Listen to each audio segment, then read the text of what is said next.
My name is Shakana Samuel, and this is Ramon Macklin. We are working in the adult services part of Summey North Charleston Library. We have been open for over a year now, so thank you guys for coming.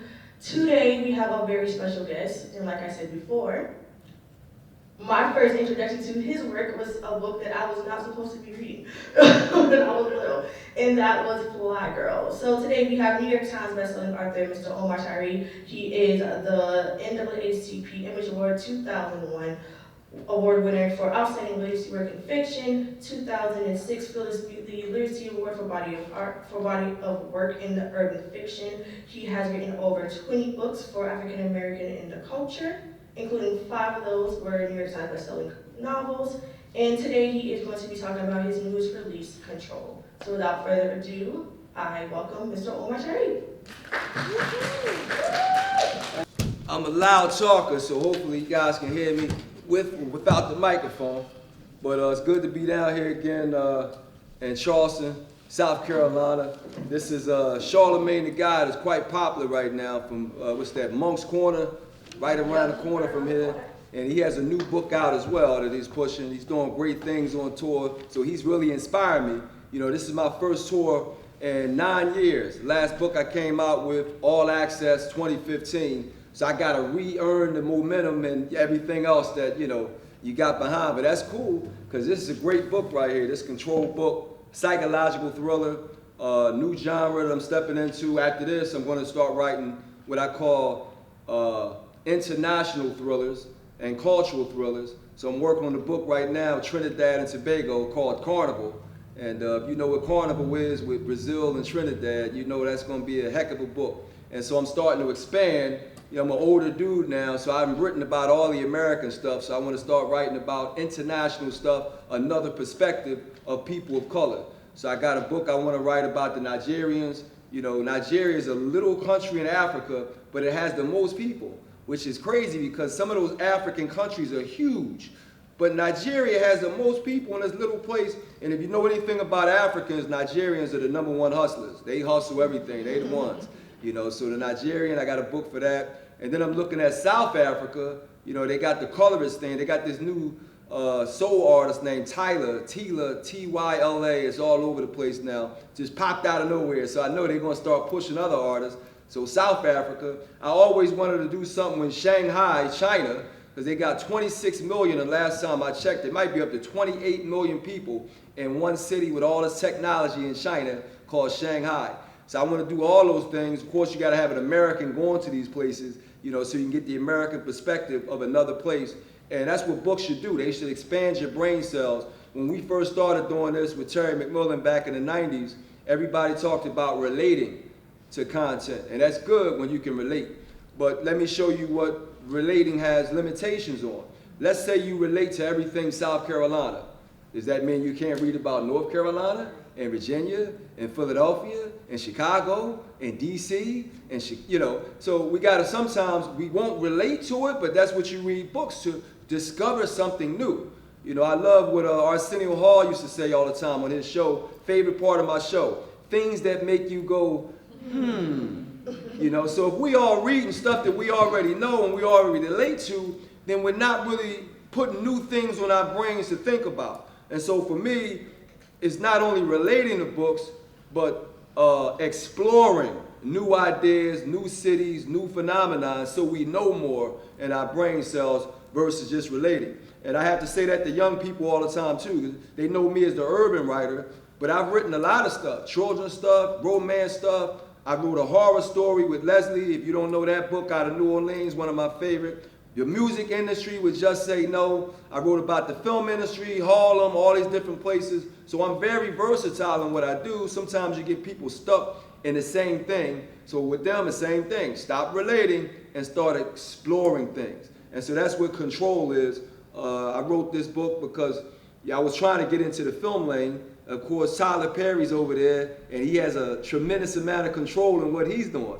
But a lot of times when you come at it from a writing perspective, they don't have confidence in your skills to shoot films. They don't know what your skills are. And so a lot of times they try to push you out the way and take your product and do it without you. And I just don't have that type of personality. Sister Soldier, does not have that type of personality. So you have to work with us. And so until we find, you know, the Hollywood vehicle that wants to work with us, it's kind of hard to throw us out the way and take our vehicles because we know how we want them executed. And we're not the type of people that stand in front of you and make, you know, apologies or excuses because somebody else took power from us to do the vehicle correctly. And so we know how much people want Fly Girl as a film and Sister Soldier's Cold as Winter or whatever, but we got to wait to have the right situation to make them effectively and on point. Because a lot of times, you know, they mess it up, I'm going to be the one that you're going to be asking questions to. Why you let them mess up the movie? And I'm not going to be one to make up excuses at that point. So I got to make sure it's done right so when I stand in front of you, I can say the things I need to say and want to say as opposed to making excuses. But that's why this book here, Control, sets up a new start of my career where now I'm thinking about coming back to literature. I'm an older statesman now, so now I'm thinking about publishing younger people with my own imprint. And I understand a lot about marketing, which I'm looking at Charlemagne the God with his name in the hip-hop industry as a journalist, and he's doing marketing very well. Because some book authors can come in here and just dial it in and let the book sell itself. He's doing a tour with thousands of people, waving books and the whole nine. I said, that's how you do it. You know, so I'm really inspired by what he's doing. For me to come back in the game and pick it back up next month, next year, you know, the year after that, and start putting out other authors knowing what you need to do. And then going after those films again. So that's the control that we're after. But in this book here, we have a psychologist from Camden, New Jersey, which is right next to Philadelphia. And she has a chip on her shoulder to prove herself, which if you live near Philadelphia, near New York, you're right next to us, but you're not in the city. And so they always have chips on their shoulders of people from New Jersey. And so she's down in Atlanta where she studies psychology and she becomes a doctor. And in this book, she has 6 clients who all have control issues in Atlanta, which I'm going to be in Atlanta next week for the tour in Atlanta after hitting Florida. And so this is the book here, brand new start of my career, psychological thriller. And I love psychology, why people do things, and trying to figure it out. So this is a great book to discuss after you're done. So I told all the book clubs that select Control will get a guaranteed Zoom call or a podcast call from me because I can't wait to discuss all the details of this psychological thriller. With that, if you guys got questions and stuff, we can open it up. I gave you my spill, and I'm glad you guys are out here. Thanks for coming out. Well, we appreciate that, man. I want to talk about the early beginnings of your writing career. What inspired you to become a writer? Inspired me as a writer my whole career, this book? Yes. Okay. So the whole career or just which one? The whole career? Yeah, the whole thing. Okay. All right, so what inspired me to write? I was good at it, you know what I mean? It's like, it wasn't like I got hit over the head or something. I was a storyteller early on, born and raised in West Philadelphia, like Will Smith, but I was in the bottom part, he was in the top part. We got a top and a bottom. The bottom is the rougher part. It's right around the corner from the zoo. That's the first zoo in the United States of America. And we got black people that live right around the corner from it. And I was one of them black people. My mother was the oldest of 8, and my father was the oldest of 4 in the baby boom era. And so I'm not from the baby boom era, but I was raised around aunts and uncles and cousins in Philadelphia. And we had what they call row houses, where you got like 80 houses on one block. And then in the baby boom era, you might have 8 people in each house, times 80. So we got a whole lot of 600 people on one block in Philadelphia. That's a whole lot of stories to tell. A whole lot of people doing a whole lot of things. And in my particular family, we had people that love movies. And so they would go to the movies all the time, and I'm going to the movies as a young dude, 4, 5, 6, 7 years old. And I had 2 uncles, Andre and Monte, that were very much into movies, and kung fu movies at that. And so my mother was the oldest. She would go to work, and my uncles would say, we would love to watch the nephew, but we want to take him to the movies. We want to go to the movies. And then my mother said, all right, she'd give him $5. This is the 70s, so $5 can pay for everybody back in the 70s and have and some, you know. So she give him $5. We get the $5 to go to the movies. We walk up 52nd Street in West Philadelphia to the Capitol Center and watch 3 movies. They called them triple features back then. You pay for 1 and see 3. And so they would take their nephew at age 5, 6, 7, 8, and I go in there and watch 3 movies, which is like 6 hours straight. and then come out, and I had the type of details where I memorized the movies and memorized characters. And they like these kung fu movies, so I come out with the kung fu voices. Master Hu, if you teach me the tiger crane, then I can defeat the Wu-Tang monkey style. Right, but if I teach you the snake technique, and so I come out with like 8 different voices from these kung fu movies, and then my uncles, we get back in the bottom after walking from 52nd Street to 38th Street. That's where we lived around the zoo. The zoo was on 34th Street in West Philadelphia. So as soon as we get back to the bottom, my uncles would be like, hey man, do them voices from the movie. Now I'm 5, 6, 7 years old, and they got me doing voices and stories for teenagers. So my whole life, once I got to be a teenager myself, I started doing what I call movie marathons, where you pay for one movie, and you see how many movies are lined up with the times, and you go on the next movie, you know. I think Robert Townsend, he had this thing called sneaking into movies. But I would pay for one movie to get in there, then you sneak into extra movies if they got 22 screens, you know. And then my friends got hip to that. My friends didn't have the attention span. Man, I ain't going to the movies all day, man. I can't do that. I'm just watching my movie. So I started going to the movies by myself, but I wasn't writing stories yet. I didn't start writing stories until the college level. But since I was a storyteller on an extra level, and then we went to parties and stuff, I was a guy that would talk about the party, what girls came in, what they were wearing, who said what song was on. And if you got it wrong, I would correct you. No, that ain't how it went. This girl came in and said this dude said this. So by the time I got to college and I started writing stuff for like English assignments, my knack for details was so exceptional that, you know, the counselors were like, yo, you really have the gift at writing. And then I got an A in English. And I got, you know, at the highest level of English. So at that point, I went to University of Pittsburgh before I transferred to Howard. So you got an A at the highest level of English, and you're writing stories where everybody's inspired by what you're writing with the details.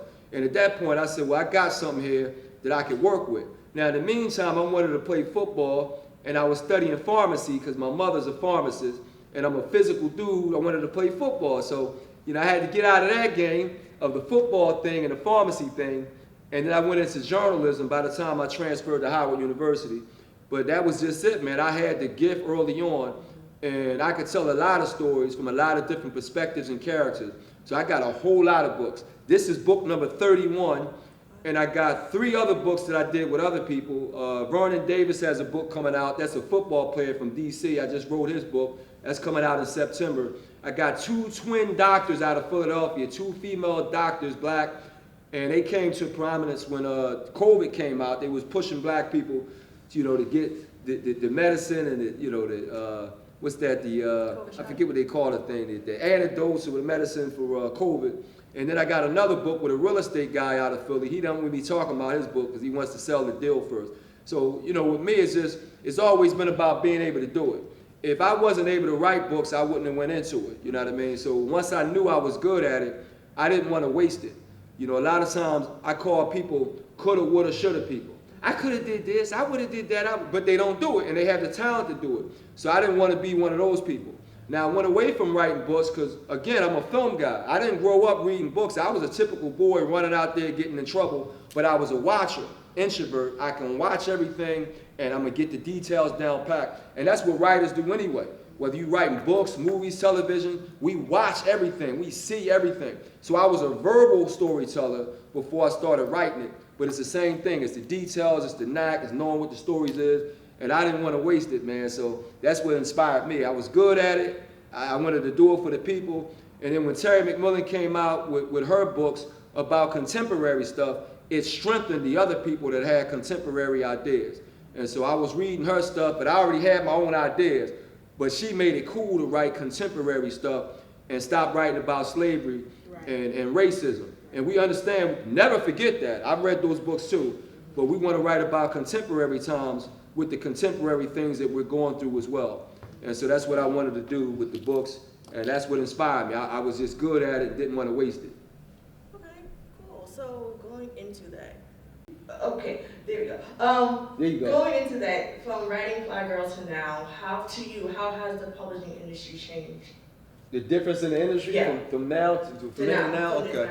Now. When I first came out, you know, I got gray hairs now, you know. When I first came out, I was 23 years old.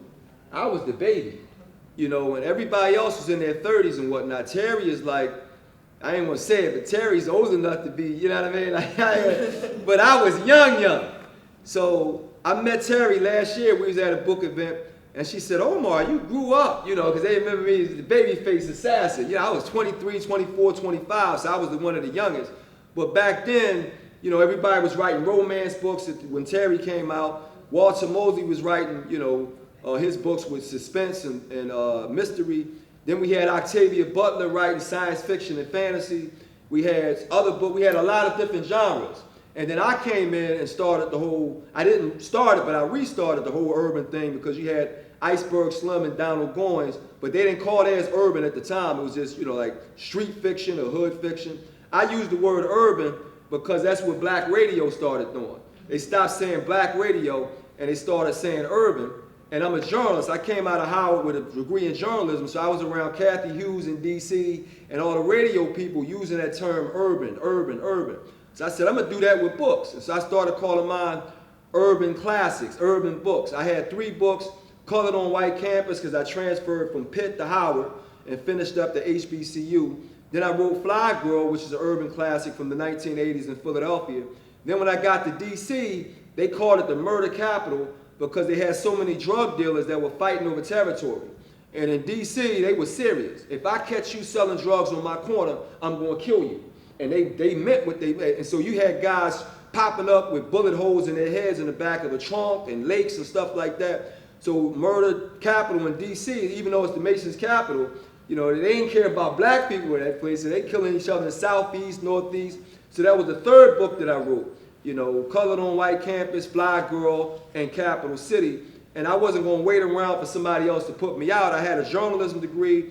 I had people that could edit. I had people that could print.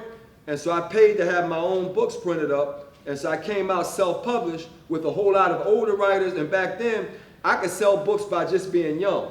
You know, you go into a crowd and the women would say, you wrote a book? How old are you? I got a daughter your age. And they would buy the books based off of me being a young, you know, handsome guy with a book that was hustling books, you know. And so I was able to sell a whole lot of books just off my youth and the fact that I was there. And then Big Fish Swallow Little Fish, I was self-published. And then Simon & Schuster, who was one of the big publishers, that found out about me and my books was out selling their books. And they was like, who's this Omar guy with this Fly Girl book? And they got in touch with me. I was 25, signed a deal at 25. They put Fly Girl back out at 26 in hardback and put it back out in the market. I got a quote from Elin Harris. Now I'm hanging out with, you know, all the older people that's writing books, Eric Jerome Dickey, Michael Bays, and I call us the Big Four. You know, what's that? Connie Briscoe was out there, a whole lot of different writers. And so when I came in there, I was the youngest. And then I inspired a lot of young people. Sister Soldier's book came 6 years after mine.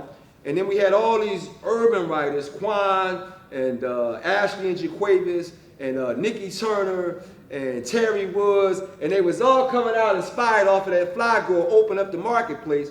So then we had, you know, a whole lot of street, urban, you know, hood, gangster girl stories and all that. So we went through that period of everybody writing urban. And I was like, yo, we got other stories. Everybody don't have to write the street stuff and whatnot. And so that it got kind of crowded. And you got a whole lot of authors coming in. And then Zane came out, my friend Zane, with her sexual liberation content. And then we went into the sex zone. And then it was like sex content, erotica, and street content. And we went away from a lot of the other stories. And so I was like, hey, we got a lot of different stories to write. And so, you know, the balance got out of whack. And at that time, I really started wanting to do movies because I wanted to separate from so much content. I wanted to stand out again. And you can't stand out with, you know, 8,000 people selling stuff. You know, it's just like the drug dealers in DC. They kill you when the competition starts. I wasn't going to kill other, you know, book writers. But they was getting in the way, like, you know, Jill Scott said, you're getting in the way. But that's what it is. It got crowded. So I'm like, man, it's too many people now. And so I kind of wanted to do film, and it took a while. But now it's less crowded, less people in it. Now social media is the new thing. Reality shows is the new thing. Book clubs has gotten bigger and more dominant now. Now you got to beg for them to read your book at the book clubs now. Because if they don't read your book and there's 2,000 of them, you're like, that's 2,000 I just lost, you know. And so it's different now, so I can come back I'm still thinking about movies, but it's less competition now, and I still have a name.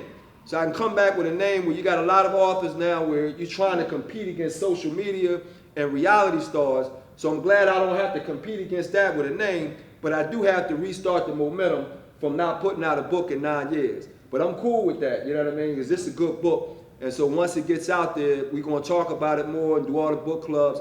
But it changed from me being the youngest dude to me being one of the oldest dudes.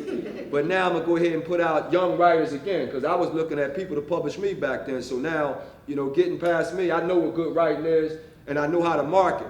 And so I'm going to find good young writers, and I'm going to market them strong, because it's their turn now. But in the meantime, I got some international stories that I'm going to continue writing, and I'm going to elevate to that next level, open up the market internationally, start my young writers in America, and then can send them to Nigeria, and I can send them to South Africa, and I can send them to London, and I can send them to Canada. So I'm going to open up the market and let my young people roll in, like Jay-Z opened up the market for J. Cole. You know, like Dr. Dre opened up the market for Kendrick Lamar. So I'm about to do that now. So that's the difference. I was a young dude. Now I'm the oldest statesman that's going to open up the market for other people. And we got to get them film deals. We got to get them film deals. So I'm still going after that. But since I can't control it, I'm back to writing books because I can control that. Right on. Well, whenever you open that, let me know because I'm a writer. Oh, you're a writer? I am. So that's my next question. Okay. For someone who is a writer and I am self-published, like what is some advice that you would give someone that wants to start writing books and wants to get to where you are, whereas like traditional? Okay. You asking about how the self-published writers, how hard it is? Or Yeah, well, I know how hard it is, but I'm saying like if I want to get to like traditional that's writing, it, Mike. I'm sorry, if I want to get to like traditional way, like Yeah. you, like what's some advice? The difference between traditional and self-published? Yeah. The numbers. Yeah, the numbers. When I was self-published, I could only afford to print maybe 3,000 books. I don't have the money. And then with distribution, you know, the distributors, you put your own book out, they're kind of hesitant. Is this book good enough? Is it quality? And then you got to have those relationships with the distributors. And then if they ask for 3,000 copies and I only have 3,000, I'm in trouble. So the numbers automatically, when you go to a bigger publishing house, they have the money to publish your book on a bigger scale. They have the contacts to get you in all the stores, and they have the money to send you on a tour. Now, once I got the money, I started putting out my own tour. Like this tour here is my own tour that I'm financing with, you know, sponsors and everything else. But when you first start and you self-publish, unless you got a rich uncle or you just got money like that, you doing as much as you can do with your pot of money. So you may not be able to do all the big cities. You may start off with just a region. And it just so happened that I lived in the Northeast between, let me see, Virginia and New York, right? Let me just count it. You got Virginia, DC, Baltimore, Philly, New Jersey, and New York. That's a whole lot of people in that corridor because New York got 12 million by itself. And then Philly got 1.5 million. And then you got the whole state of New Jersey, the whole state of Virginia, DC, and the whole state of Maryland, all in that corridor. So you talking about a good 50 million people that I can drive to within 3 hours. Boom, boom, boom, boom. So I just happen to be in the right place to sell books. If you live in the West Coast, California, those places are way spread out. If you live in Chicago, you got the Chicago and Detroit, then you got to go to the Midwest. It's a little more of a distance. If you live down south, you can go to some place down, but it's more spread out. So with me being up north, I was able to cover a whole lot of space fast. And then people talk more up north. And we got the bus and the train system where they can be newsy or nosy, however you want to call it. So when you're in New York and DC and Philly and Baltimore and you riding the bus, which we do a lot of, or you riding the train, they got a book on the bus and the train. Now you seeing that book, it becomes marketing and advertising for them. So I was able to grab great cover designs, even though I was self-published. Cover designs were always important to me. And I always would have cover designs where you can see it from across the room. Is your name be able to see, can you see the person from across the room? Because if a person's way down there in the bus and you can see that cover all the way down there, it helps you to promote. And so when I came as a self-published author, I leaned a lot on the covers. Because if you see it, what's that? And so Fly Girl always had those covers that popped in your eyes. And then A Do Right Man and Sweet St. Louis. I always focused on the covers to sell the book just in case I didn't have marketing. Because as a self-published author, You may not be able to pay for marketing, and they may not give you an interview. But with the other guys, you know, they got contacts, they got money. So that's the difference. They can get you a lot farther than you can if you don't have the money. But if you have the money, you can push yourself out there, but you still have to have the relationships. So that's the deal. You can do it all yourself to get it out, but then you have to form those relationships, and I did all of that. But initially, I didn't have the money to put out the amount of books that Simon & Schuster or Random House or Doubleday. They got a lot more money to put stuff out and put it together. And that's the main difference between, you know, independent and the major. You also get a lot more professional help, because when you got a major, they have editors that you don't have to pay for. They got cover designers that you don't have to pay for.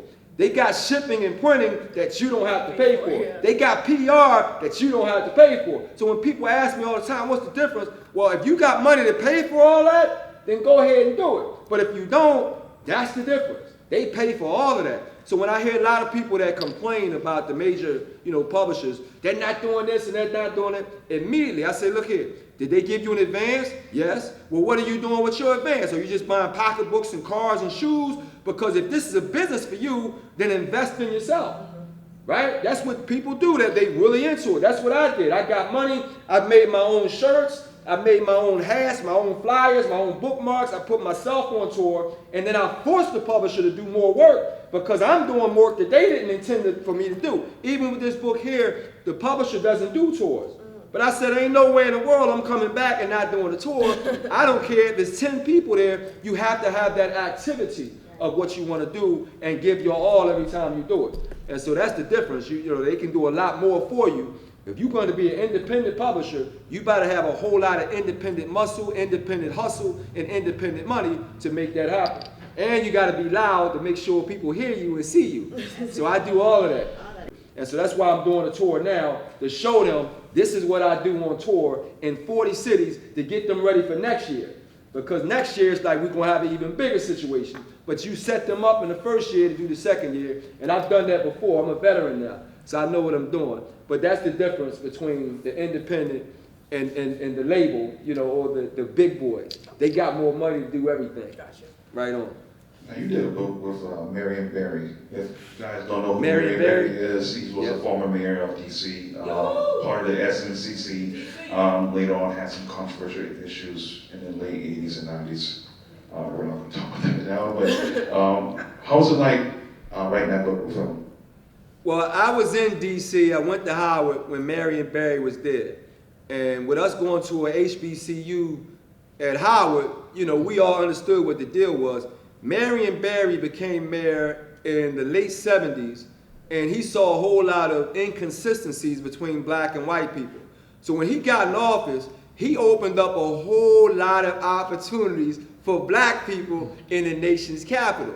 And they were bold moves that he opened up. A lot of the construction, in fact, a lot of times, white construction companies have no black employees, no black people on the bills. And so Marion Barry now, as the mayor, said there will be no buildings built unless you have black people in on the deal. And white guys weren't used to that. Wait a minute, we never have. Marion Barry said, I'm in control of the checks now.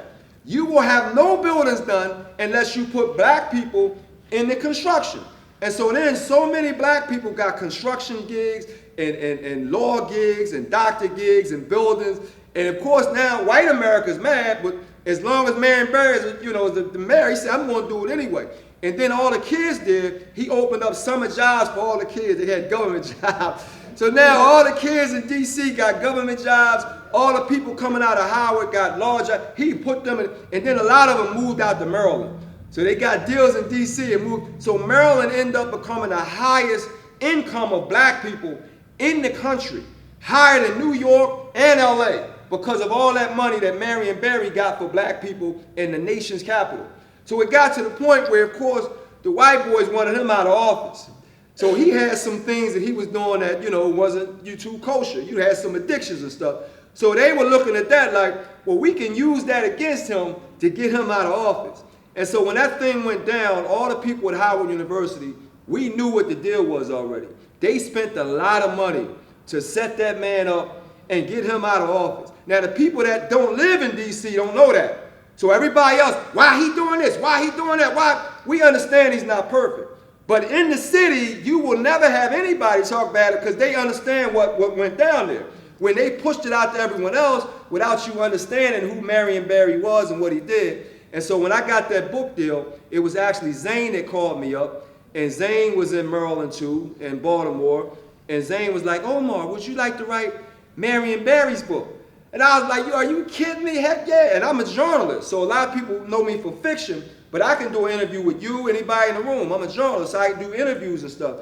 So I sat down with Marion Barry. First day I did an outline, 6-page outline on his life, you know, and he was like, you did this? I said, yeah, I'm a pro, that's what I do. He said, man, this is excellent. He said, how much would you charge for this? So I gave him my price. He said, I can do that. He said, how much you want off the back end? I gave him my price. He said, I can do that. Deal was done in 5 minutes. No heen and hawing, none of that back and forth. He said, I can do that. So after that, we just talked about putting 5 minutes, Marion Barry. That's how quick he was to get deals done. He don't play that red tape stuff. If it sounds good, looks good, let's do it. And so that was it. Then I had to drive up to D.C. because he didn't want to do no phoners. He wanted me sitting in front of him. So he's 77 years old on dialysis. And I'm driving back and forth from Charlotte to D.C. to sit down with him. And a lot of times I would get like maybe an hour at a time. Now, you know, I got to drive all the way up 6 hours to D.C. and I'm getting an hour at a time. So it took us 11 months when it really should have took like 2 to 4 months because he still was doing dialysis and he still had health issues. But I told Marion Barry, I said, I will protect your story for the rest of my life. You know, so we worked the book, excellent book. And, you know, now people are asking about the film situation.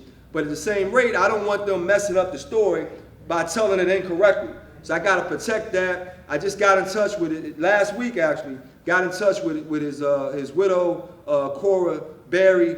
And I asked her about what her price is, what it would take to get a film done. And she said, Omar, when they call up about stuff, just give them my number, my email, and we'll talk about their ideas. And so that's another one, a film I did, but I got to protect it to make sure they don't do no flim-flam on Marion Barry because we know what they do. They take out the stuff that validates the balance, right? And they go for this sensationalism. And we know the sensationalism, but you got to have a truth for the balance of how many people he put in power and gave positions of authority, including women, including the LGBTQ community. Because Marion Barry, he was like, look, I don't care if you gay or whatnot, as long as you fair. And so a lot of gay people in D.C., they love him too, because he gave them a fair shot, and they weren't into politics at the time.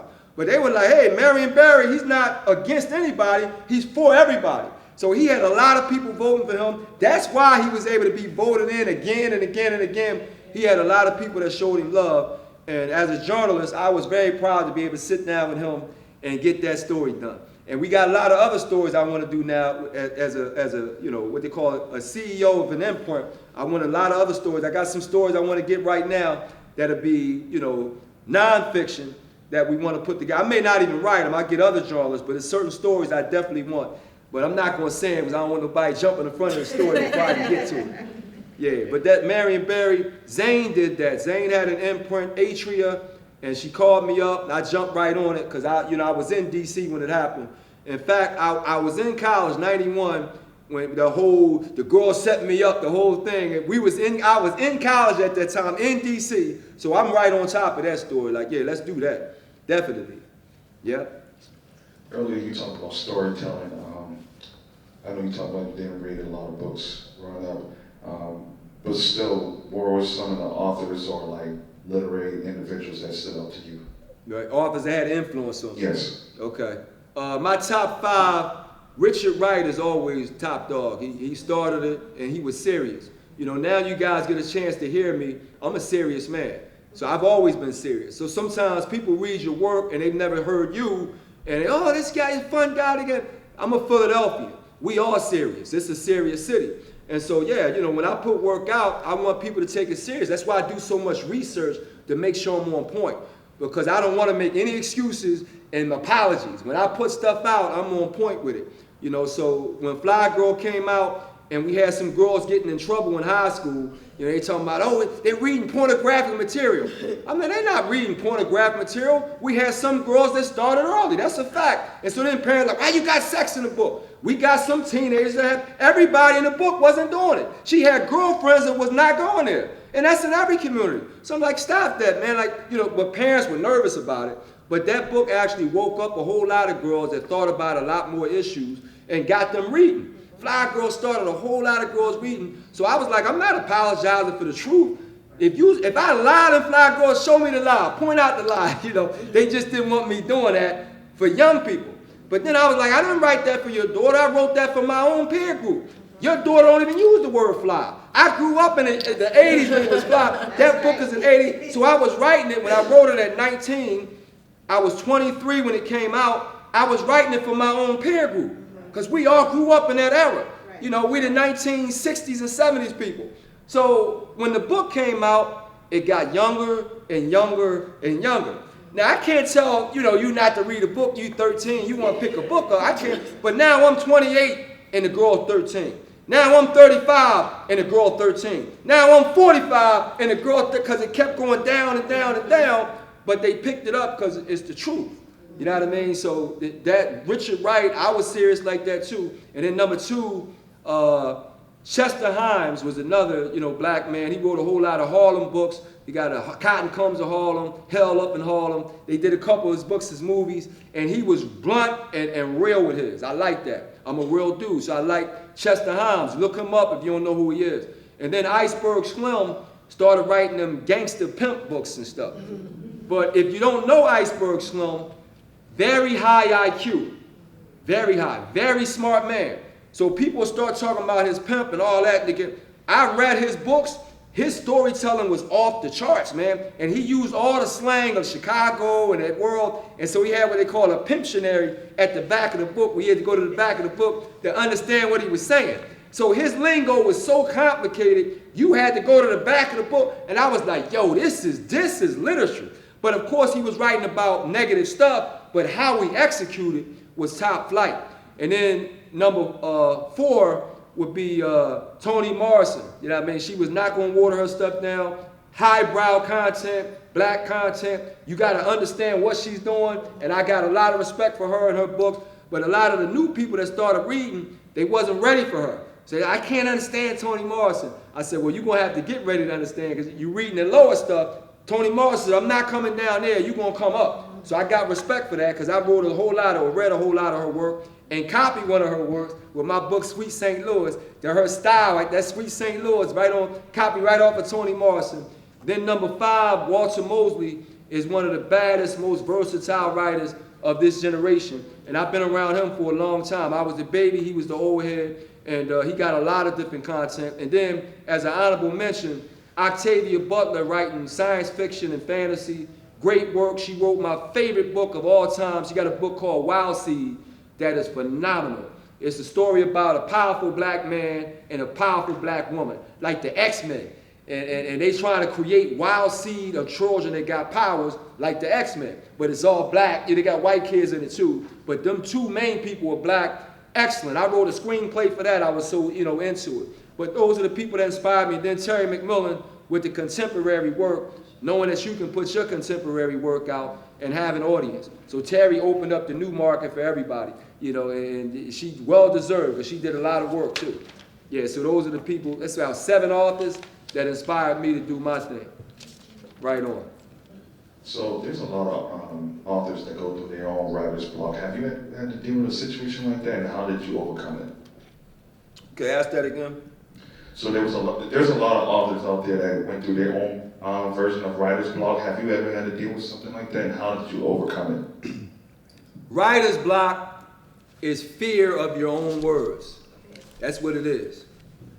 And now that you guys be in front of me for a good 20, 30 minutes, I am not a fearful person, okay? I'm going to say what I got to say. And so I tell all writers, allow yourself to be crazy. Because if you're not, you're going to be normal, you're not going to do what we do. Terry McMillan is crazy, and she put her head to the side and all that. She's going to say what she got to say. Alice Walker, crazy. Toni Morrison, crazy. So you got to let it go. You got to put it out there. And so writer's block, this is what people do all the time. Should I say that? I ain't going to say that. No, I ain't going to say that. I ain't going to say that. How should I say that? So you questioning yourself, and you don't say anything. People that write, we gonna say it. Terry McMillan will say whatever the hell she want. If you got a problem with it, that's your problem. So you got to understand that you get ready to say it, you say it. And so, yeah, we don't have blocks on our minds, blocks on our thoughts, blocks on our voices. But people who block themselves, that's what they do. Should I write this? How should I write this? Should I write this way? So you asking, you are blocking yourself. And when you stop blocking yourself, you just let it go. But a lot of times people are afraid what they're going to say if I put this out. What they're going to say if I do this. Artists, you got to be brave. I don't care if it's music, film, fashion. If you're afraid of somebody else's opinion, then you can't do this game. But that's what writer's block is. You block yourself because you're scared, right? And they had that song, I don't know if you old enough, but they had that song, you know, down here in the South. I ain't never scared. Who? I ain't never scared. What? Well, if you're going to be an artist at the highest level, you can't be afraid. You can't be scared. So, you know, that's one of the things. I wasn't afraid. I'm never going to be afraid. You know, I'm putting my dukes up and let's go to battle. That's how you have to be. And you don't have writer's block when you do that. So I never have writer's block. You know, now sometimes you got to think about what you want to write to make sure it's executed up to par. But I never block myself because I'm brave enough to put it out there. And then, you know, you ready for whoever got something to say. That's why I always want to make sure my stuff is thorough. And that's why I don't just give a book up for a movie. Because if you put me in front of an audience and I didn't like that movie that you shot off my name and y'all start throwing questions at me, I'm going to want to fight somebody as a Philadelphian. Boy, we go to battle, like, yo, man, like, and then I'm going to be mad at myself for allowing that to happen. So I'm going to bring up some personalities. Could you see Spike Lee stand in front of y'all when somebody else did a movie that he didn't like and now he got to stand in front? Could you see Spike Lee doing that? Like he's just saying, oh, I couldn't do this. Not Spike Lee, right? Tyler Perry, if you listen to him, control freak. He controlled everything. Yeah. Tyler was mad that he didn't direct his first movie. And that's the only one he didn't direct. Jordan Peele now has a lot of control. He ain't going to stand in front of you if he can't control the next horror movie. Kanye West in music. He wants to control everything. And so in all those elements, I don't have a personality not to be, and that's why this book is out right now, is I want to control the next thing I do because I want to make sure that it's thorough. And when it's thorough, I can vouch for it and stand strong on it. If it's not, and somebody else did it, and I got to apologize to you, I don't like that. You know what I mean? So I don't want to do that. But yeah, that's what, you know, inspired me to keep doing it the right way and to make sure I got authority to put out something that my people are going to be proud of. Yeah. You got a question? I do have a question. Let's go back to Fly Girl. You got it on the floor? No. Trying to read it? No, I'm trying. Let's go back to Fly Girl. Hold that right up. Because, like I said, when you said it's 13, I wasn't 13 when I read that book. I was about maybe 10 Okay. when I read it.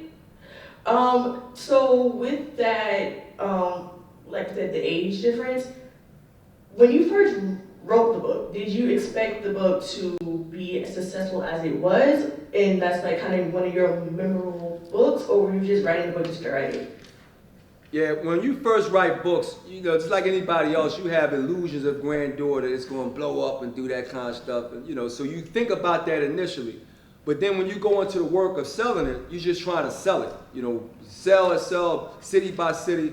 And then when Fly Girl came out, we put it back out in hardback because I wanted to be in hardbacks with the big boys. I ain't wanted a softback.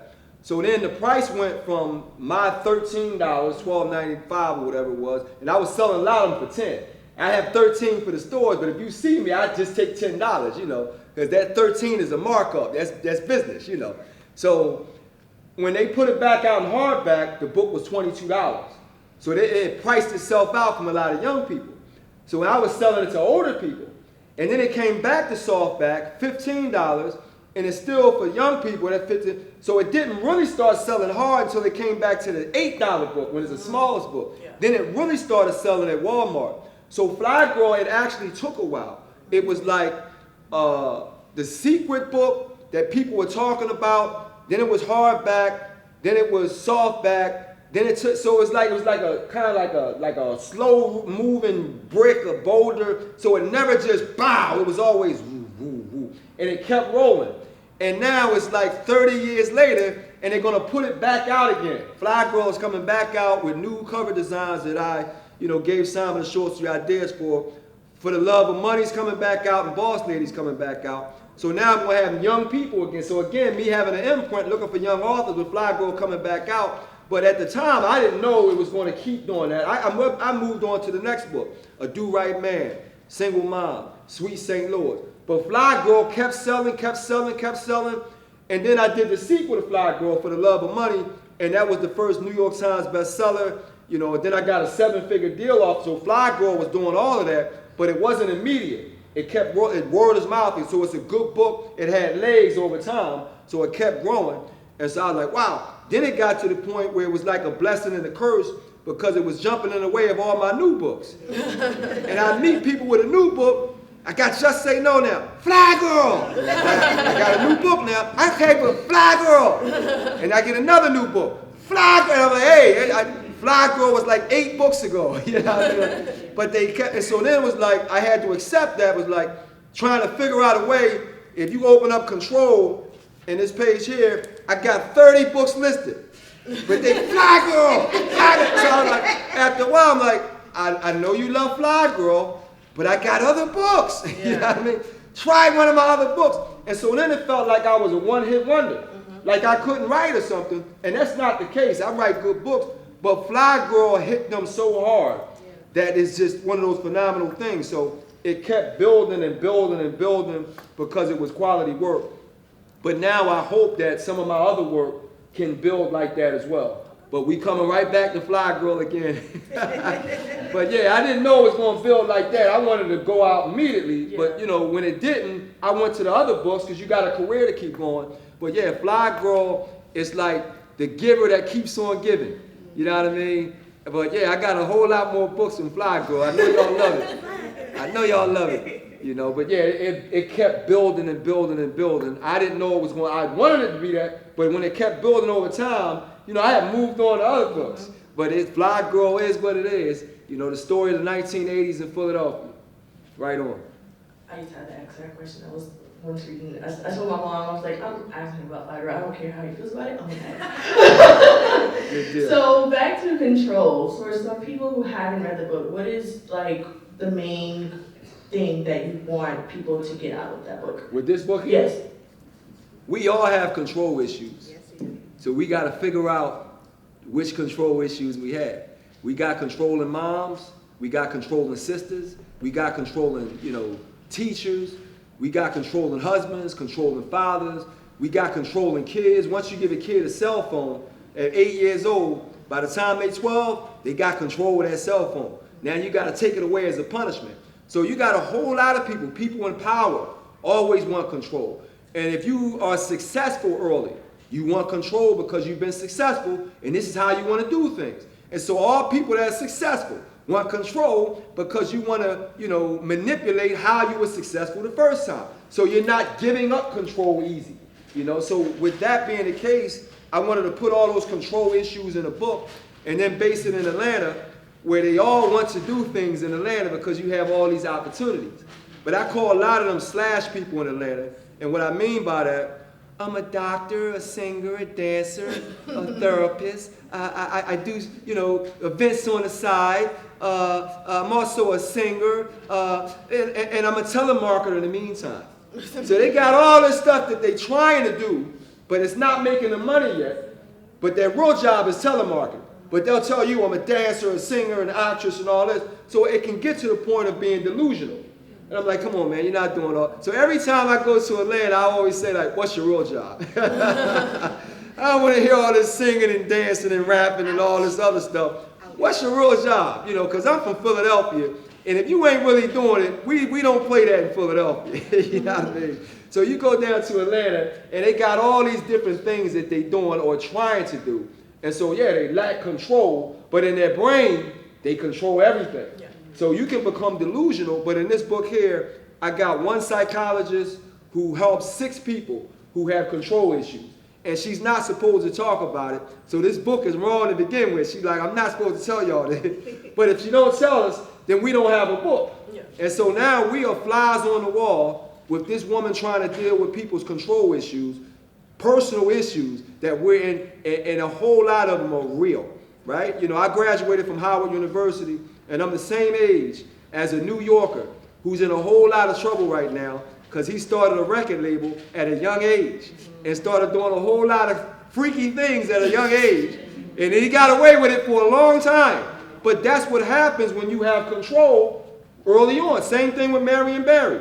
He got in control of the office, and it had a whole lot of things that came to him that he wasn't trying to get, but now you're the mayor, and all these extra things that are on your table, so you got to control yourself, right? So I got a whole lot of now we got female rappers who are in control of their careers, who don't want no managers, no boyfriends, no labels, so they can control whatever they do. So a lot of times, control can be a very harmful thing if you don't understand what you're doing. So sometimes we need somebody to control us so that we won't get out of whack. And so I got other shirts where I said, who's in control? Sometimes we out of control. Control yourself. You need to handle that. You know. So we got a lot of shirts that I can put out with control. We can do a whole lot of different, but we all have a control issue in some shape or form. And so when we read in this book, I want us all to look at, wow. And then I got some shock occurrences in this book where we all can talk about it and have great discussions on it. And this is definitely a movie. No question about it. So every book I write now is movies, but I don't control the movies, but I can control the book. So when you read this book, think about the characters that you would see in the movie, because I got mine already. I already know who I was, you know. But yeah, definitely, I wanted us to think about the control issues that we all have and try to deal with them and know them when we see them. And it's a great book. It's a great read. It's suspenseful. And it got a great shocking ending. The ending is shocking. So I can't talk about it too much until people read it. And then we got to close up the room so the people that haven't read it, you know, don't get all the details with the people in the room. But this is going to be a fun book to have book club discussions with. I can't wait till people read this book because I set it up that way. I want them to talk about it long. I don't want a fast beach read. I want to read it. You got to read it 3 and 4 times and highlight it and underline it and then argue with your girlfriend about what it meant. That's the kind of book this is. It ain't no sit down, put it down, say, girl, did you read that book? Okay, let's talk. What you think about this? What you think about that? What you think? I want a conversation piece. And that's what the control is. It's definitely a conversation piece. Okay, so now we're going to open up the floor for questions. Does anyone have any questions for Mr. Tyree? Yeah, you got to take that mic to her. Make sure we do the open thing. Black authors do matter. Yes, I love that yes, shirt. I saw you last week. Yeah. So I'm an inspiring author. I started my Hold that own, mic up. I started my own publications business. It's called BU Publications because I didn't want to do what nobody else wanted me to do. I didn't want to accept that. But I was this fly girl. I'm 38 years old. I would say about 12 or 13. My mother brought me this book. And I was in a predominantly white neighborhood. And I gave it to a white girl that was my friend that thought it was so cool. And then her parents didn't think so. So it was some issues at my house. I was in New York from Charleston, South Carolina. They already said I was a foreign, you know, but it was some issues when my friend's mother knocked on the door. How did she end up with the book? My mom taught me the lesson that if I give you something, you don't never give it nobody else. But at that age, after reading this book, my mom had a conversation with me that I didn't go down a certain road, but I had to understand the people that did go down a certain road, and I couldn't judge them. So with that being said, this is a book that I've read many times throughout my life, but it got me where I'm at right now because it was spoken. I knew that I could be me. Thank you. Oh, thank you. Thank you. I'm going to say something else about that book, Fly Girl. A lot of people that read it when they were teenagers, they're reading it again, and it's shocking because they're like, wow, the book hits different. That's the new slang word, right? It hit different. And what happened was, when they read it as teenagers, they were just looking at the sensational parts, the sex parts. But they wasn't thinking about all the politics I had in it about family and money and neighborhoods and crime. All that stuff was in there. But they were paying attention to what they wanted to pay attention to. Then when you get older and you're thinking about all the other issues, you read Fly Girl again, and then you're like, wow, Omar was hitting me over the head, and I didn't even realize it. So now they read it again like, wow, you were really, I was like, yeah, I was always a journalist. I was always thinking about all the issues. And Fly Girl, at the root of it, is a book about materialism. We are one of the most, in the 80s, we were the most materialistic black generation ever. And we were spending a lot of money on that flashy stuff and earrings and jewelry and all that. We went crazy. And that was also the era of Reaganomics and inflation. Everybody, material girl, they had all kind of stuff. We went crazy in America buying up everything. And so that was a generation where we spending hundreds of dollars, on outfits and whatnot in the 80s. And so again, that was a historical piece. A lot of people look at, oh, it's just a romance book. It's way more than a romance book.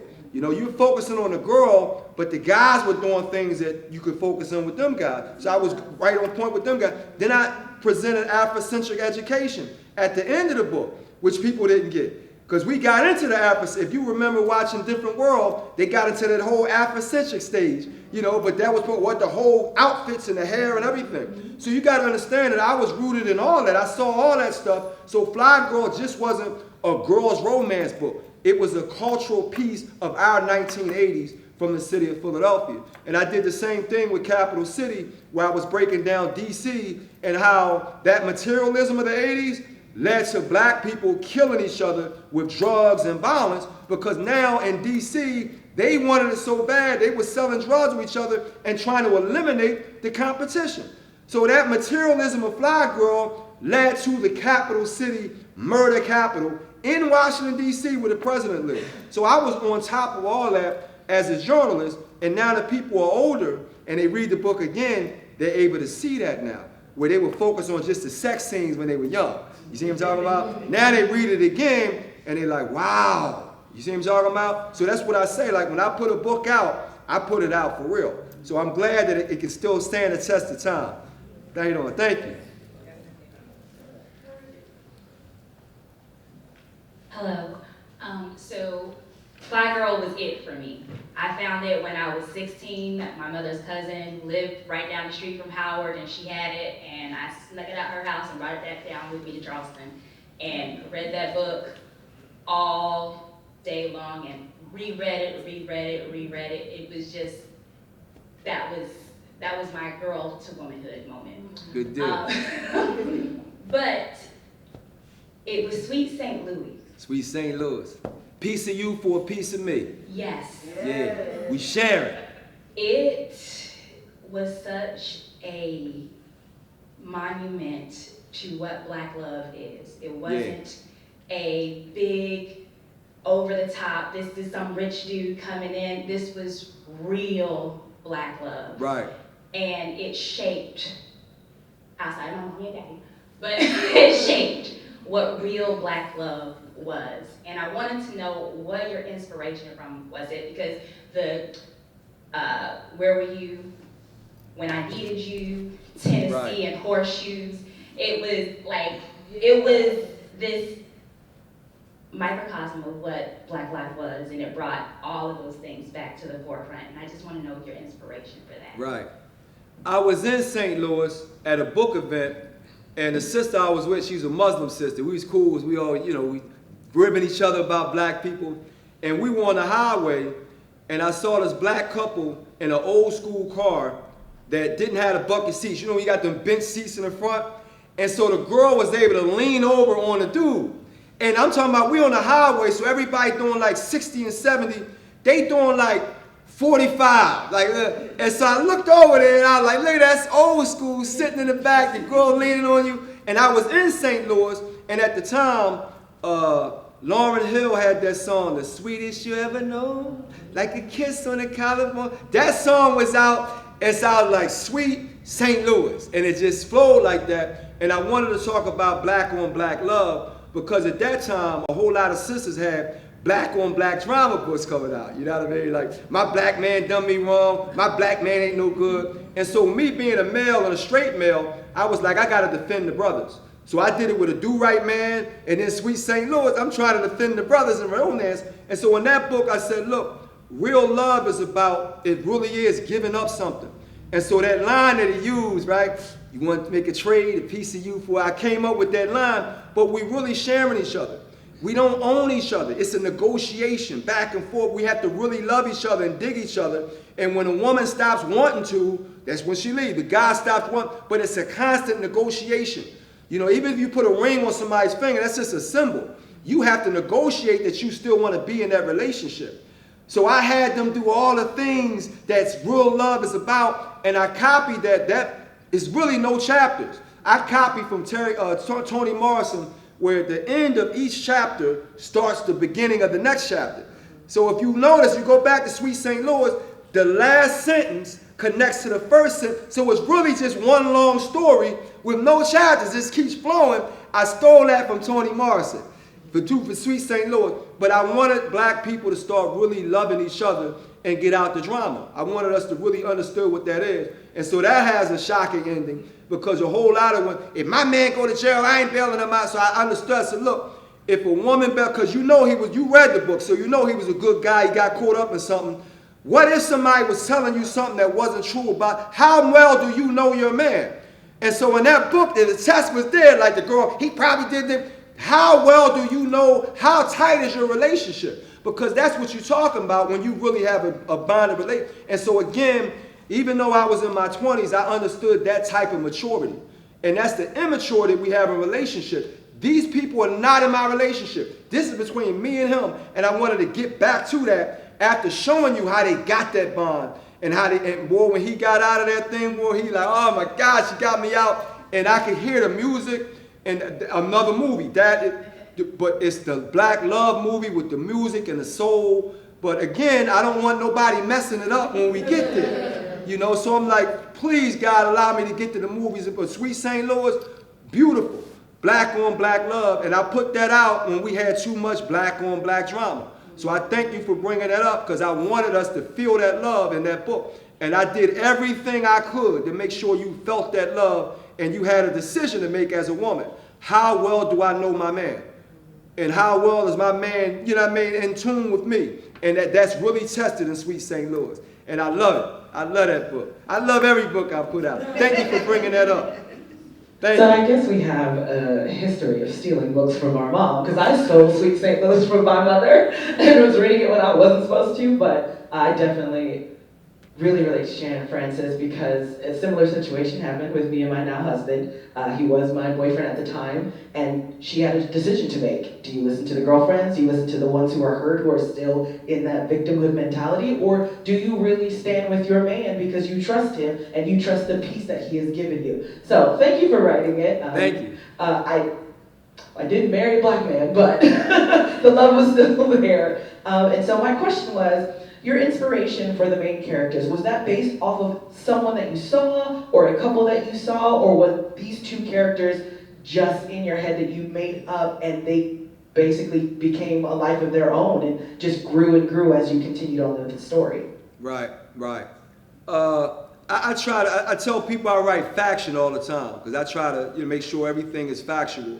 And every book I write is a new topic. So I don't really like doing a continuation. Even when I did the trilogy and the sequel and trilogy, The Fly Girl, different development because the girl got older. So I try to always make sure that I do research for my books, and I try to get us to respond the way I want us to respond. You know, like how many people read Just Say No? Anybody here? At the end of Just Say No, I wanted people to cry. I wanted you to cry for that situation. So I forced it and bent it to that level. You know what I mean? And I watched a movie. They had a movie called Cider House Rules that Erykah Badu was in, and Delray Lindo was in it, but it was a very dramatic movie. The Spider-Man dude was in it playing a white character. Very dramatic, I felt it. And so I wanted to give Just Say No. I was watching that movie at the same time I was writing Just Say No. I wanted to give it that emotional feel. And so every time I write a book, it's not about a style, it's about that particular book, okay? Two sisters, I'm looking at you, I got a book called Leslie. Beautiful dark-skinned girl out of New Orleans, where I dealt with the color issue. And it's coming back again, these kids call it colorism. Okay, Leslie was a black, Indian, Haitian, beautiful, down in New Orleans where they got Creoles, and they got the class system. You know, so I went down there and I'm like, you know, of course I'm on the lighter side. I'm not quite a Creole. I'm a little browner than them. I ain't got the head section. And I'm from Philadelphia, and we don't play that in Philly. Light skin, dark skin, you all got to fight. You all going to go through it in Philly. We don't play that up there. So in New Orleans, this Leslie book, I wanted to deal with poverty and color and culture and the whole voodoo thing, because you go down there in New Orleans and they pushing voodoo like it's like, you know what I mean, like it's you know, commercialism, but it's a real thing. So I wanted to jump into that thing. So every time I write books, I do my research, and I really want us to feel what I'm writing about. And so Leslie is my favorite character, dark-skinned, beautiful girl. And it's funny when you try to hold on to what you want to do and the things that you want to get across to your community. I go out to Hollywood, and Leslie was the first movie I wanted to do as a film. And I had this whole crew, 4 brown girls with Leslie. They all roommates. They call themselves the Chocolate Crew, right? I go out to Hollywood and relay this concept that they the Chocolate Crew, dark-skinned girls in college doing that thing. Leslie, you know, got all the stuff going on. They wanted to cast Rihanna and 3 other light-skinned girls. And I'm like, yo, dude, you totally, totally didn't get the point here. Well, we don't care that Rihanna's from the Caribbean. It ain't about the Caribbean, dude. Like, this is, you totally didn't get the deal here. You know, and that's the kind of stuff where you go to Hollywood, it's like, Omar, we don't care about, I do care. Because I wrote Leslie for a reason. When I wrote Fly Girl, you had some girls making, you know, comments that, oh, you like the light girls with the light eyes and all that. That didn't have, that was just that one time. Oh, you know what? I'm going to write another character. And I love Leslie, boy, because she's very immediately complex. If you ain't read that, Leslie is very complex, and I wanted that to be a trilogy, right? But when Leslie came out, I had too many people writing urban street books. Leslie was $24 because it was a hardback. So Leslie was immediately in trouble, and I couldn't come back to it. It didn't sell the numbers that I wanted to sell. It still hit the New York Times bestsellers list, but it didn't do what I wanted to do. But every time I put a book out, I do a tremendous amount of research to make sure it hits a certain way and to make sure I can defend every part of that book. But I don't have a style. You know, I guess you could say my style was cultural, black, protection. I'm always trying to protect us with the most quality stuff. In fact, when I wrote Leslie, you know, they got the 5-star system. I had 1 star in a white magazine. And basically they gave me 1 star because they didn't want to talk about black poverty anymore. We're tired of black poverty. We're in the 2000s. Why is he still writing about color issues and poverty? I said, because they still exist. We still got poverty. I put out Leslie in 2001. Hurricane Katrina happened in 2006. And we had black people walking across the bridge with no cars, no buses. And you asking me, why am I still writing about poverty? Now we got young kids. In 2024, they call it colorism now. Right? They got the colorism rappers. Now we got a girl out of Alabama, Millie, young rapper, dark-skinned girl, finally, because that's the same battle which I deal with in this book. Right? Now we got Dominicans who got the light skin that can jump in, right? But that ain't an issue. So I put that in the book because it still is an issue. It still is. So I always try to defend black people with what I write, and that's why I don't take it lightly when somebody else tries to interpret it incorrectly. I'm trying to defend us just like I want to defend Marion Barry's book. So I don't have a style. It's all about the content for black people. Yeah? Thank you. I am not a writer. I'm not even an aspiring writer. I'm a reader who loves a good story. And you have provided that for me over the years. I was thinking about what you said. I've read your books pre-2000 when I was younger. And I have introduced them to my 19-year-old who started reading them when she was about 14, 15. She goes to my library pretty often and says, what you got out here? And I'm like, have you checked that one out? But my question to you is, I'm always curious with writers, what's your writing process? Do you see these characters beforehand? Do you hold yourself up in a room till you get a story? Do you do an outline? Just what's your process? My process is, again, journalistic. I'm always thinking topic first. Topic first. So let me give you a perfect example. My next book is called Carnival, down there in Trinidad and Tobago. And if you don't know what Carnival is, You just look it up, and they wear these costumes, and they got the outfit, and they can't wait every year. Brazil is even bigger. But they're actually celebrating their freedom. Black people, I read up. But what happens now is that I've basically written everything about Americans now. So now I always like to challenge myself. So now I want to go outside the country. So once I understand that, I'm looking at this, and I got friends that's having issues with American women, right? So American women they want too much control. So now you got men that are leaving the country to go down to Dominican Republic, to go down to Colombia, to go down to Panama. And you know, when they go down there, they looking for women with these stories. And so now I wanted to create that vehicle to deal with that situation, not from the American perspective, but from the Caribbean perspective. How are the women thinking about this? How are the Colombians thinking about this? How are the Panamanians thinking about this, right? How are the Jamaicans thinking about this? So it's not about us all the time, right? So now I'm going to send 2 Americans down there who get in trouble in Trinidad and Tobago, right? But now when they get in trouble, I have to investigate how the Trinidadians can get them in trouble. What can you go down there and do? So now we got our ears and eyes open because I already did. So again, me, it's a topic. What's the topic? So I turned in 2 chapters. And the first chapter, the whole story takes place in Trinidad with flashbacks to America because we got 2 American men. But we in Trinidad and Tobago. So I want to research that and make sure I write up to par for Trinidadians and people. So I'm always on point with that. So with that now becomes a topic.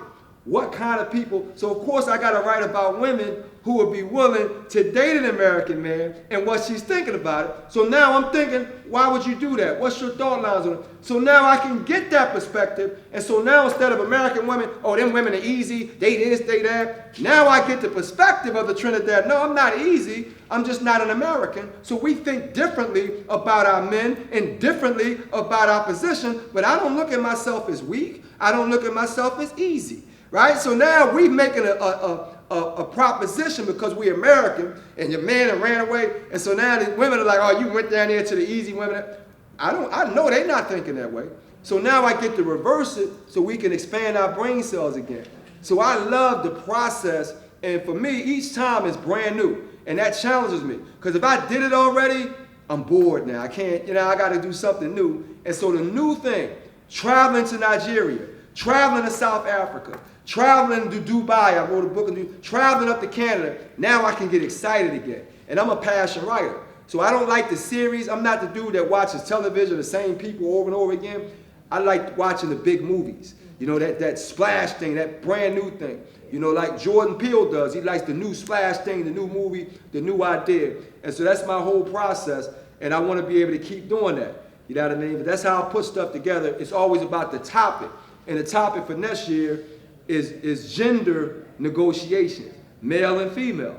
Because we have one way in which we negotiate in America, but everybody don't have the same thing when you leave America. Jamaican women think differently. Bahamian women think differently. Colombian, all the other. Now, we may look at that as Americans because we so hard and so this and that, and we say, oh, they easy, this and that. I guarantee you they don't look at themselves that way. So I want to investigate how that situation happens and how it affects the male mind of the men in America as well. And so that's another fun book. But again, it's totally different from Control. It's in a whole nother thing. And so I can do that as a journalist. I'm going to pick this topic and this topic. They have no connection to each other. But they're all great topics that I, like Arsenio Hall say, I want to deal with that. And so next year, we're dealing with gender issues, America versus the world. Because that's what it is now. Because I'm strong and we this and we that. And so a whole lot of men like, you know what? You're going to be strong by yourself now. I'm going down there. Oh, you're going for a weak woman. You're going, So we got all that stuff going on. And I want to write about that and investigate that for next year. All right. And our last You got one more question? of the night. I had several, but I'm just going to narrow it down. I'm going to shoot my shot. So I heard you say that you know a good story. You know good writing. Right. And I am an author.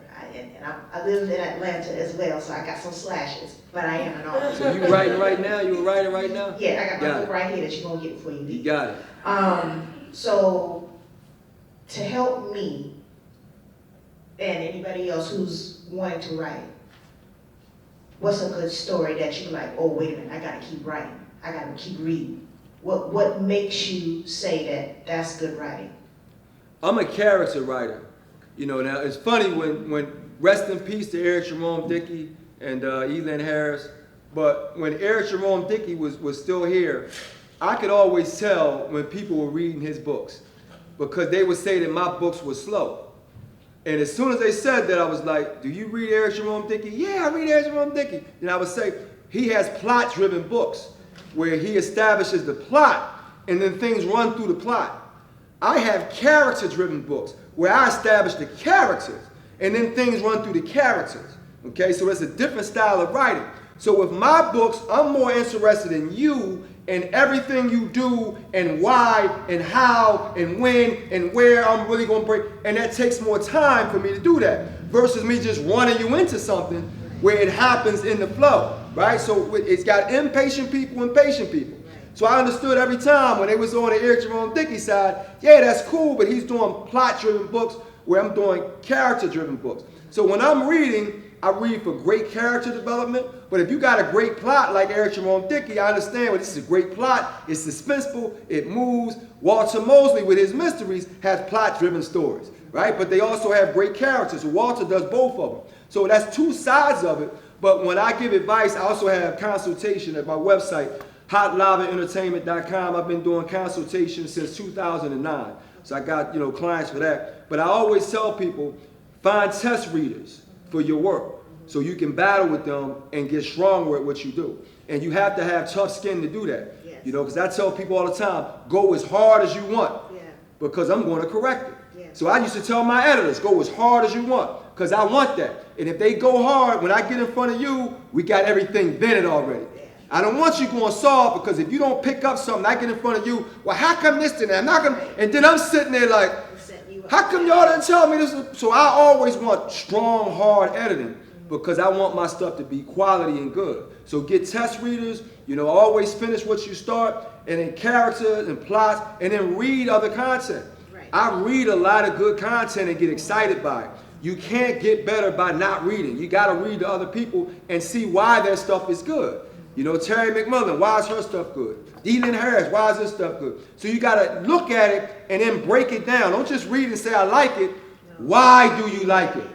And that's what I always do. I'm always if you go to the movie and say, I liked it, I'm always, what you like about it? I don't know, it's just, I like it. That ain't telling me anything. So I'm always like, no, what did you like about it? You like the plot, you like the character, you like the action, you like the colors, you like the, and then they start thinking, oh, well, I like this, so I get more specifics. So as a writer, you need more specifics to help you do specific improvement and not that overall, oh, it's good, girl, it's good. No, what's good about it? Tell me what's good about it. So you got to get them to be more specific, and that's what I do when I'm reading other people's stuff, and I'm a fan of people's work. So it's not like sometimes you get people that got this, like they're bigger than, nah, it's like when you go on somebody, yo, this is good, it's good. I'm still a fan of other people's work. And you have to be that way to keep improving because somebody can look at it. Now we got younger kids with another style, so I'm reading that stuff like, yo, I like this. So you have to be open to read other people's stuff. I got, of course, a whole lot of books in my library, whole lot of stuff that I've read, but those are the elements. You got plot-driven, you got character-driven, you got details, you got editing. I can do consultation with you, but you always want to have test readers to allow you to help yourself to get better, and you can't be afraid of their opinions. Not afraid, and I want to do a live book club. This book right here, Control. We got oh, thank you. We got to. Thank you. Omar, I want to thank you for coming to this branch. Let's all give him a round of applause. Thank you, guys. I want to thank Belinda and Turning Page Bookshop for this big event. And I also want to thank my own branch, Keystone, North Charleston. And we're going to sign books and take pictures, so everybody got their cameras. And I got a camera you got right there, so we can go ahead and do that. Thanks, guys. We're going to sign up everything.